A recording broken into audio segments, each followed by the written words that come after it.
তা নই।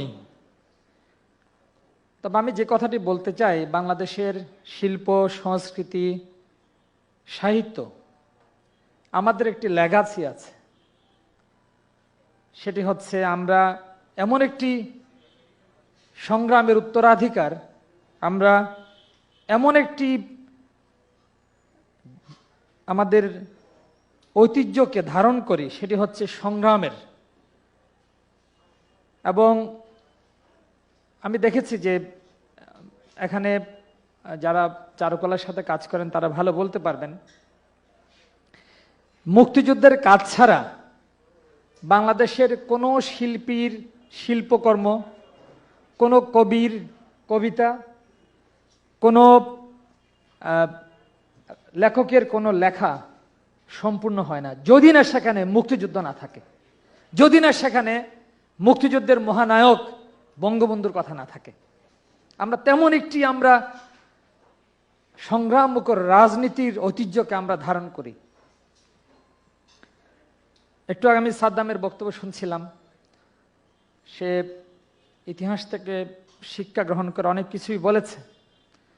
1975 সালের 15ই আগস্ট, সেদিন বঙ্গবন্ধুর যে হত্যাকাণ্ড, এটি কোনো একজন রাজনৈতিক নেতার হত্যাকাণ্ড ছিল না। এটি কোনো একটা রাষ্ট্রপ্রধানের কে হত্যা করে অন্য কারো ক্ষমতা দখলের সাধারণ হত্যার ষড়যন্ত্র ছিল না। অবশ্যই বঙ্গবন্ধুর হত্যাকাণ্ডের কারণে বাংলাদেশের রাজনীতিতে একটি বড় ধরনের রাজনৈতিক বিপর্যয় ঘটেছিল। অবশ্যই এটি বাংলাদেশের শিল্প, সাহিত্য, সংস্কৃতির জন্য একটি বড় ধরনের অপঘাত ছিল। বঙ্গবন্ধুকে সেদিন হত্যার অনেকগুলো কারণের একটি ছিল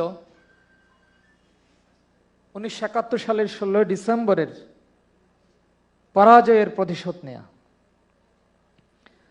আমরা যাদেরকে, যে রাজনৈতিক সংস্কৃতি, যে রাজনৈতিক ধারাকে আমরা পরাজিত করেছিলাম, সেই রাজনীতির ধারাকে ফিরিয়ে আনার ষড়যন্ত্র হয়েছিল বঙ্গবন্ধুকে হত্যার মধ্য দিয়ে। আমরা কি দেখেছি? বঙ্গবন্ধুকে হত্যা করার পর বঙ্গবন্ধুর লাশ তার সেই বাস্তভিটায় গ্রামে পাঠিয়ে দেওয়া হয়েছিল। ঢাকা শহরে বাংলাদেশের রাষ্ট্রপতির কবর হয়নি। এটি আমরা এভাবে বলতে পারি, পরবর্তী যারা এই দেশটি শাসন করেছে, যারা বঙ্গবন্ধু হত্যার বেনিফিশিয়ারি, তারা সেদিন ফিজিক্যালি বঙ্গবন্ধুকে শুধু অপসারণ করেনি, বঙ্গবন্ধুর নীতি আদর্শ ধারাকে তারা পাল্টে দিতে চেয়েছিল। জয় বাংলার জায়গায় বাংলাদেশ জিন্দাবাদ ফিরে এসেছিল। আমি বলছিলাম বাংলাদেশের শিল্প, সাহিত্য, সংস্কৃতির একটি বড় উপাদান হচ্ছে আমাদের মুক্তিযুদ্ধ এবং সেই মুক্তিযুদ্ধের মহানায়ক বঙ্গবন্ধু। আমি শিল্পবোদ্ধা নই, যে শিল্পের যে শেপ, কালার, টোন, টেক্সচার কিংবা লাইন, এগুলো আমি বুঝি না। তবে আমি দেখেছি বাংলাদেশের সেই কবিতাটি সবচেয়ে জনপ্রিয় যে কবিতা বঙ্গবন্ধুর কথা বলেছে।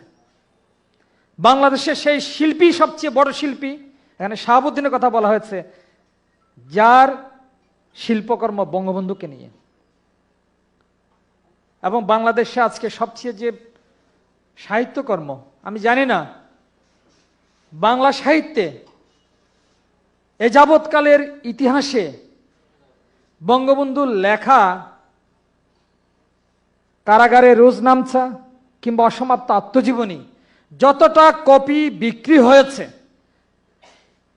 কিংবা এই দুটি বই যতজন মানুষ পাঠ করেছে, বাংলা সাহিত্যে আর কোনো দ্বিতীয় কোনো লেখা বই আছে কিনা, যে আজকে কয়টি সংস্করণ আজকে আমি জানি না, যে আর কোনো বিকল্প অন্য কোনো বইয়ের নাম কেউ বলতে পারবে কিনা।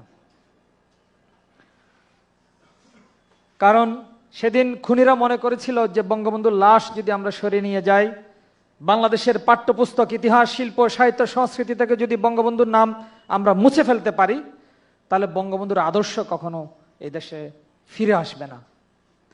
তাদের সেই ষড়যন্ত্র মিথ্যা প্রমাণিত হয়েছে।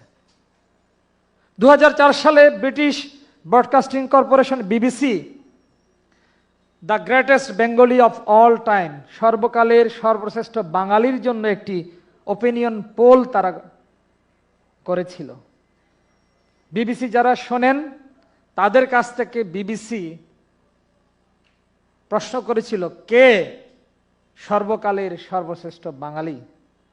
সেদিন বাংলা ভাষাভাষী মানুষ, শুধু বাংলাদেশের নাগরিক নয়, সারা পৃথিবীর বাংলা ভাষাভাষী মানুষ ভোট দিয়ে বলেছে জাতির পিতা বঙ্গবন্ধু শেখ মুজিবুর রহমান সর্বকালের সর্বশ্রেষ্ঠ বাঙালি। ইতিহাস বঙ্গবন্ধুকে যেখানে নির্ধারণ করেছে, কালের ইতিহাস বঙ্গবন্ধুকে যেখানে স্থান দিয়েছে, কোনো হত্যাকারী, কোনো ষড়যন্ত্রকারী বঙ্গবন্ধুকে সেখান থেকে তারা নামাতে পারেনি। যতদিন বাংলাদেশ থাকবে, যতদিন এই পৃথিবীতে একজন বাঙালিও বেঁচে থাকবে, ততদিন বঙ্গবন্ধু আমাদের মাঝে বেঁচে থাকবেন। আজকে আমাদের সম্প্রতি আমাকে এক টেলিভিশন চ্যানেলের টক শোতে জিজ্ঞেস করা হয়েছিল যে বঙ্গবন্ধু তিনি যদি এভাবে খুন না হতেন, কিংবা আজকে বঙ্গবন্ধু বিহীন বাংলাদেশ কিরকম হতে পারত। আমি অনেক ভেবে বলেছি, অনেকে বলেন যে বঙ্গবন্ধু বেঁচে থাকলে আমাদের যে পাপ, ৭৫-এর যে পাপ, সেই পাপের প্রায়শ্চিত্ত আমরা যে কদিন করেছি, সেই 3টি দশক আমাদের বাংলাদেশের মানুষের কাছ থেকে হারিয়ে গিয়েছে। বঙ্গবন্ধু সারা বাঙালিকে ঐক্যবদ্ধ করে এই বাংলাদেশকে স্বাধীন করেছিলেন। বঙ্গবন্ধুর কণ্ঠে সারা বাংলাদেশের মানুষের কথা প্রকাশ পেত। বঙ্গবন্ধুর তর্জনীতে সেদিন গোটা বাংলাদেশ নিয়ন্ত্রিত হতো, কারণ বঙ্গবন্ধু সারা বাংলাদেশের মানুষকে ঐক্যবদ্ধ করতে পেরেছিলেন। এই যে জাতি হিসাবে যে আমাদের ঐক্যবদ্ধ থাকার যে একটা সম্ভাবনা সৃষ্টি হয়েছিল, খুনিরা সেই জাতিকে ধর্মের ভিত্তিতে বিভাজিত করেছে। আমাদের জাতি হিসেবে ঐক্যবদ্ধ থাকার সম্ভাবনা ধ্বংস করেছে 1975-এর 15 আগস্টের হত্যাকাণ্ড। আজকে অনেকে বলেন রিকনসিলিয়েশনের কথা। আজকে বাংলাদেশে তো সে খুনিদের রাজনীতির যারা উত্তরাধিকার, তারা তো এখনো জন্মদিন পালন করে। 15 আগস্ট থেকে তারা তো শিক্ষা গ্রহণ করেনি, তারা 2004 সালের 21 আগস্ট গ্রেনেড হামলা করে। বাংলাদেশের রাজনীতিতে এই খুনিদের সাথে, বঙ্গবন্ধুর হত্যাকারীদের সাথে রিকনসিলিয়েশনের কোনো সুযোগ নাই, কারণ ইতিহাস থেকে তারা শিক্ষা গ্রহণ করে নাই।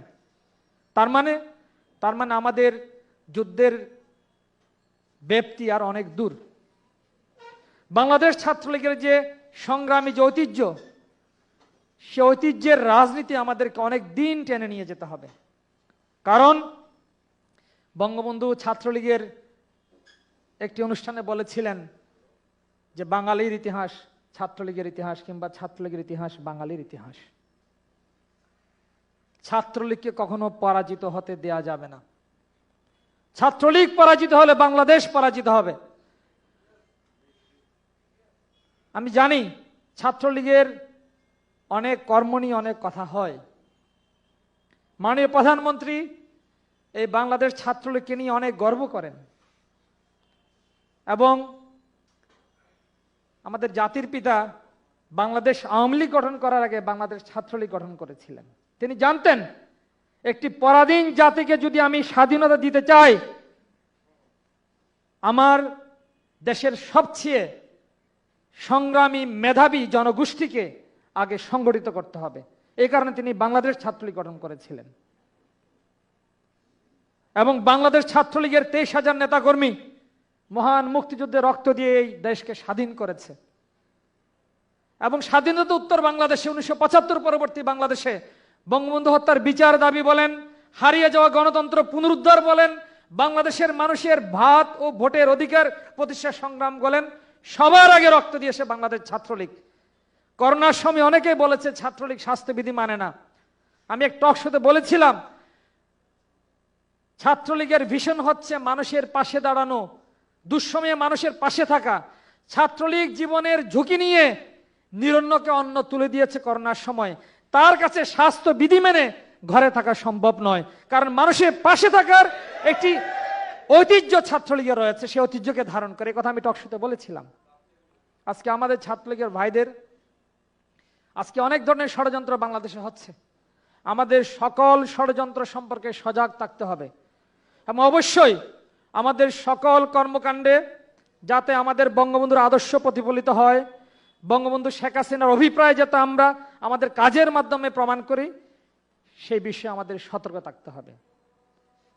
এবং অবশ্যই আমাদের যে বঙ্গবন্ধু বলেছিলেন যে সোনার বাংলা গঠন করার জন্য সোনার মানুষ দরকার। আমাদের ছাত্রলীগের এই সংগ্রামী কর্মকাণ্ডের পাশাপাশি আমাদের ব্রত হবে বঙ্গবন্ধুর সেই কথা অনুযায়ী সোনার মানুষ হওয়ার মতো আমাদেরকে নিজের জীবন গঠন করা। আজকে যারা এখানে এই প্রতিযোগিতায় অংশগ্রহণ করেছেন, আমি জানি তারা একটা প্যাশন নিয়ে কাজ করেন। আমি জানি না তারা ছাত্রলীগ করেন কিনা, কিন্তু আমি জানি তাদের হৃদয়ে বঙ্গবন্ধুকে ধারণ করেন বলেই তারা সমস্ত মেধা দিয়ে তাদের জীবনের শ্রেষ্ঠ শিল্পকর্ম তারা আঁকতে চেয়েছে এই শোকের মাসে। আমি এখানে যারা অংশগ্রহণ করেছেন তাদেরকে আমি আমার পক্ষ থেকে এবং আমার সংগঠন বাংলাদেশ আওয়ামী লীগের পক্ষ থেকে আমি ধন্যবাদ ও কৃতজ্ঞতা জানাই, এবং যারা আজকে পুরস্কারে ভূষিত হবেন তাদেরকে আমি অভিনন্দন জানাই।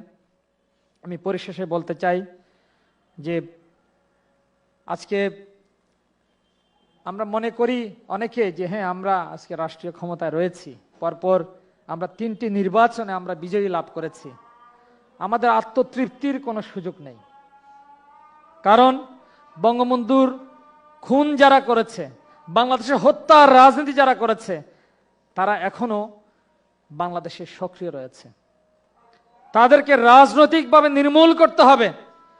বাংলাদেশের আগামী নাগরিক যারা, আগামী দিনে যারা ছাত্রলীগ করবে, তাদের জন্য নিরাপদ একটি আবাসভূমির জন্য রাজনৈতিকভাবে বঙ্গবন্ধুর খুনের উত্তরাধিকার রাজনীতি যারা করে তাদেরকে নির্মূল করতে হবে, এবং সেই সংগ্রামেও ছাত্রলীগকে নেতৃত্ব দিতে হবে। আমি আজকের এই শোক দিবসে আমি আপনাদের প্রতি আহ্বান জানিয়ে আমি আবারও আপনাকে, যারা আমাকে আজকে আহ্বান করে এখানে ডেকেছেন, আমি তাদের প্রতি আমার ব্যক্তিগত কৃতজ্ঞতা ও ধন্যবাদ জানিয়ে আমার বক্তব্য শেষ করছি। জয় বাংলা, জয় বঙ্গবন্ধু, বাংলাদেশ চিরজীবী হোক।